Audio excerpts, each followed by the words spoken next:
अस्सलाम वालेकुम। आज तो हो गई वाबी वाबी। अच्छा, पहली तो बात ये अब इंजीनियर पे बात नहीं शुरू कर। नहीं मैं बात नहीं कर रहा। आज देख ले हर जगह इंजीनियर हो रही है।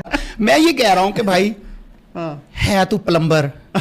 प्लम्बर भी अगर कहना चाहते हैं तो ठीक है, वो प्लम्बर टूटियां तो ਤੁਹਾਡੀਆਂ कसियां ने। टूटियां ठीक करने वाला या रेंच पाने उठाने वाला। तो मैं इस प्रोपेगेंडे से कभी घबराता नहीं हूं। मैंने इनको कहा कि जितना मुझे छेड़ेंगे, आपकी कामयाबी सिर्फ इस सूरत में है कि अगर आपके मसलक का जनाजा आंदा 30 सालों में निकलना है ना, तो मुझे छेड़ना छोड़ दें तो ये 35 साल में निकलेगा। लेकिन अगर मुझे छेड़ेंगे ना तो ये 30 से 10 ही रह जाएंगे फिर पीछे। अब हैं प्लम्बर, अच्छा, और दे रहे हैं लोगों को फकियां। इल्मी आजमी वाली फकी जड़ी जेलम शरीफ तो मिलती है, तो पेट वाली जड़ी गोल्डा शरीफ तो मिलती है। भाई आपका ये काम नहीं है। आप रंच पाना उठाइए, जाइए जाके किसी की टूटी ठीक कीजिए। अच्छा, तो आडे हासे ऐसा रह जाए सारी लीक बंद कर दी। तो आपका ये काम नहीं है फकी देना। ये एक वल्गर गुफ्तगू है, सही है। यानी एक गरीब और तो बदतमीज, जिससे वो या ये तफन्नुन के तौर पे है कि लोगों को तंजो मजाक के जरिए जो थिएटर काम कर रहा था ना, वो मिर्जा मोहम्मद अली जेलमी साहब ने शुरू कर लिया। तो अल्लाह के फजल से ये हमारा प्लेटफॉर्म है जो कुरान और सुन्नत पे खड़ा है, तौहीद के एतबार से, अकायद के एतबार से, आमाल के एतबार से, और अहलुल बैत का दिफा भी इसी प्लेटफॉर्म से हो रहा है।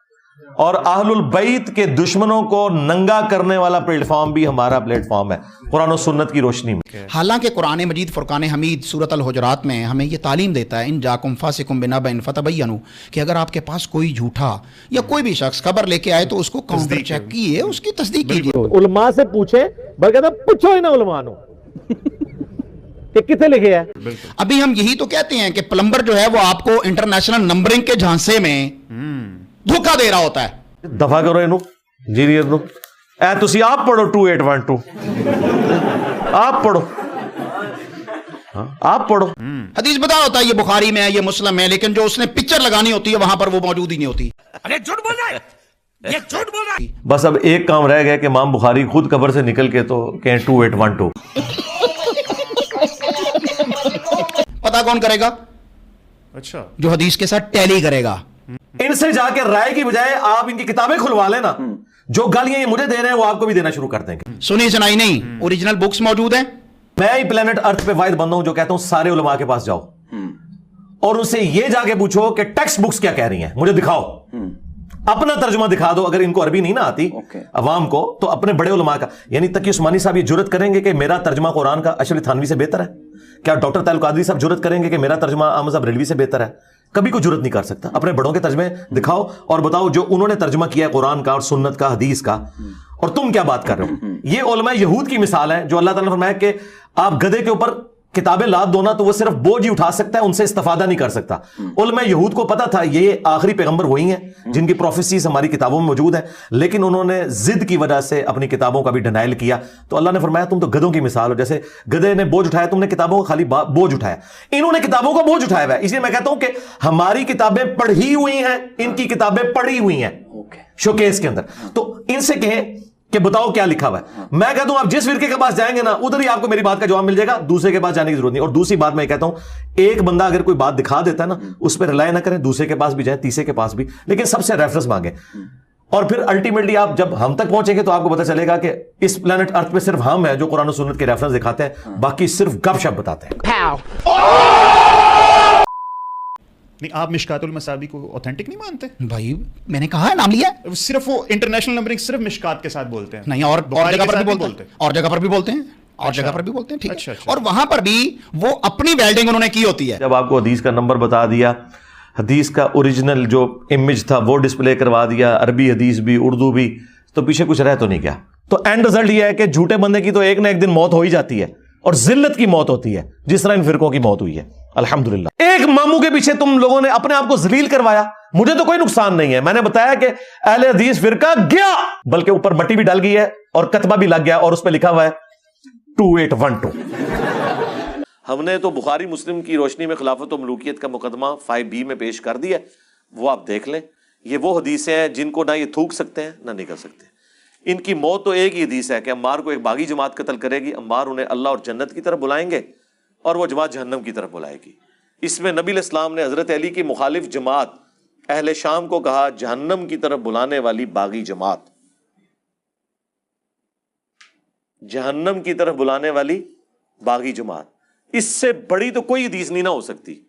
2812 بخاری کی, اور بخاری میں 447, اور مسلم میں 7320 سے لے کے 7324 تک.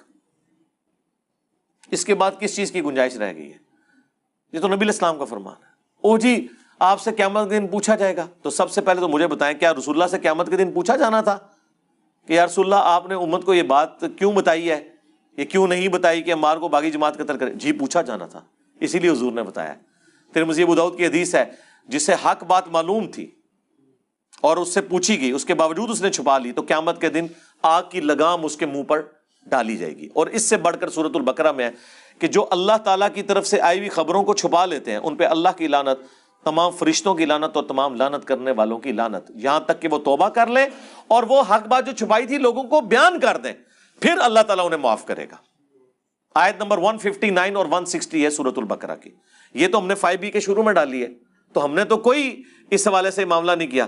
تو اگلے دن لائیو سٹوری میں ہمارے شاہد بھائی سے کسی نے یہی بات کی نا کہ جی علی بھائی سے پوچھا جانا تھا, تو شاہد بھائی نے فی البدی ایک جملہ بولا. انہوں نے کہا کہ امام بخاری سے یہ پوچھا جانا تھا کہ تم نے حدیث عمار لکھی ہے یا نہیں لکھی, اسی لیے انہوں نے لکھی ہے نا. یہ تو امام بخاری سے پوچھو کہ حدیث عمار کیوں لکھی, کہ حضرت صاحب آپ سے پوچھا جانا تھا کہ آپ نے حضور کی حدیث لکھی ہے کہ نہیں, اس لیے آپ نے ڈر کے لکھ دی. یقیناً پوچھا جانا تھا, اسی لیے لکھی. تو ہم تو بیان کر رہے ہیں, ہم تو ڈاکی ہیں, اور امام بخاری تو شاہی کوئی نہیں, یہ تو رسول اللہ کا فرمان ہے. میرے خیال میں جو حدیث عمار سے بھاگتے ہیں نا, وہ اپنے ایمان کی فکر کریں. وہ رسول اللہ پر تہمت لگا رہے ہیں. رسول اللہ سے بڑھ کر کوئی نہیں تھا اپنے صحابہ کا دفاع کرنے والا. اگر اللہ کے نبی یہ لحاظ نہیں کر رہے تو سرکار, میں تو کہتا ہوں اہل صفین قبروں سے نکل آئے نا, اور وہ آ کے کہیں حدیث عمار بیان نہ کرو. اور ان نکلنے والوں میں حضرت معاویہ رضی اللہ تعالیٰ عنہ, عمر بن عاص رضی اللہ تعالیٰ عنہ اور مغیرہ ابن شعبہ رضی اللہ عنہ مجمعین ہی کیوں نہ ہو, تو ہم انہیں کہیں گے نا سر رکو ذرا, صبر کرو, ہم نے تمہارا کلمہ نہیں پڑھا, ہم نے کلمہ اس کا پڑھا ہے جس کی قبر مدینے میں ہے. بس.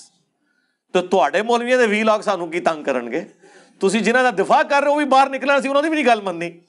اور اس سے بڑھ کر ہم انہیں ساتھ یہ بھی کہیں گے کہ حضرت ہماری قسمت اچھی ہے کہ ہم آپ کے زمانے میں نہیں, ورنہ آپ کے اوپر تلوار ہم سونت لیتے مولا علی کے حق میں, اور آپ کی قسمت اچھی ہے کہ آپ ہم سے بچ گئے. لیکن اب ہم اپنی زبان تو کم از کم کھولیں گے, اس زمانے میں تو ہم نے تلوار بھی اٹھا لینی تھی. تو اب آپ تلوار سے بچ گئے لیکن زبان سے نہیں بچیں گے, اس لیے کہ رسول اللہ نے فرمایا. رسول اللہ سے ٹکر نہیں, وہ مولانا صاحب والی گل کہ نبی نے ٹکر لے لواں میں, نہیں, یہ نہیں ہو سکتا.